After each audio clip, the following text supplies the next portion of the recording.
Jeff Bezos दुनिया के सबसे अमीर लोगों में शुमार है इनका नाम। जी हां guys, the richest person on this earth planet.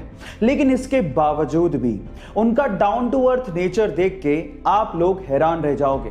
यह हमें तब देखने को मिला जब ये इसी साल जनवरी में इंडिया आए और अमेज़न की तरफ से, जी हां, अपनी ही कंपनी की तरफ से एक डिलीवरी मैन बन गए और एक जगह उन्होंने अमेज़न की तरफ से प्रोडक्ट को डिलीवर भी किया।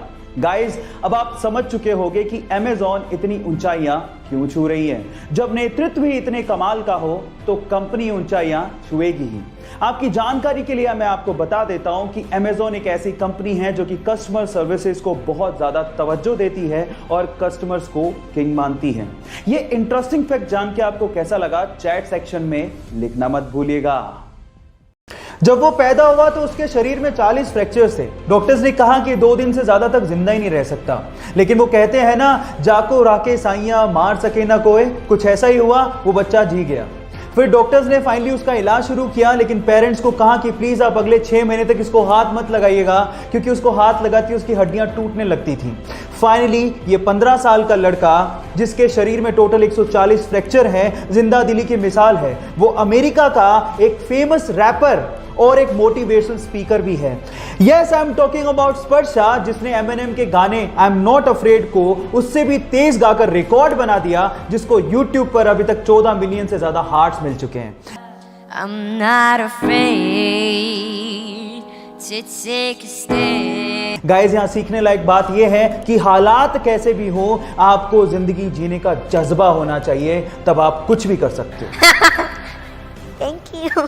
ये बात उस वक्त की है जब पाकिस्तान के अब्दुल खालिद को एशिया का सबसे तेज धावक माना जाता था, लेकिन भारत के मिल्खा सिंह ने उन्हें टोक्यो में हरा दिया।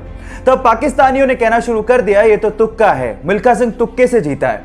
तब उन्होंने पाकिस्तान में मिल्खा सिंह को इनवाइट किया अब्दुल खालिद से फिर से रेस करने के लिए, और वहां भी भारत के सपूत ने पाकिस्तान के अब्दुल खालिद को हराकर यह साबित कर दिया कि वो रेस तुक्का नहीं थी। और उसके बाद पाकिस्तान के प्रेसिडेंट अयूब खान ने मिल्खा सिंह को फ्लाइंग सिख की उपाधि दी।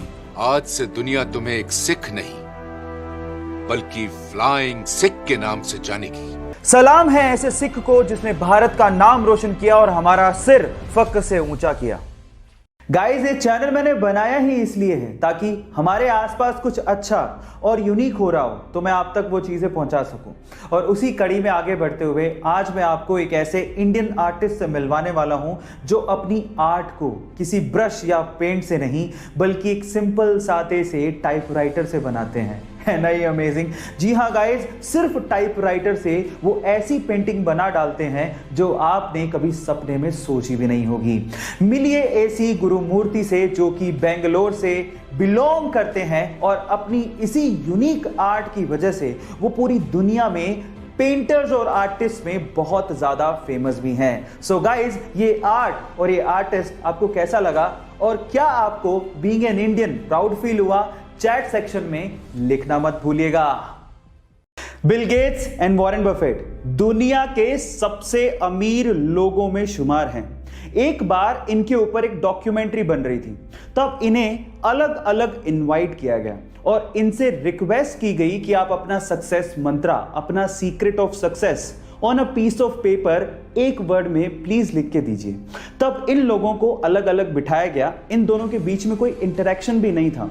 मजे की बात यह थी कि जब वो पीस ऑफ पेपर कलेक्ट किया गया तो उस पे दोनों के द्वारा एक ही शब्द लिखा गया था और वो शब्द था फोकस। जी हां गाइस, फोकस। तो इनके मुताबिक अगर आप वाकई में सक्सेस पाना चाहते हैं तो अपनी जिंदगी में एक ही एम पे फोकस करिए और उसे पाने की कोशिश करिए, तभी आप सक्सेसफुल हो पाओगे। गाइस, इसके बारे में आपका क्या ख्याल है? चैट सेक्शन में लिखना मत भूलिएगा।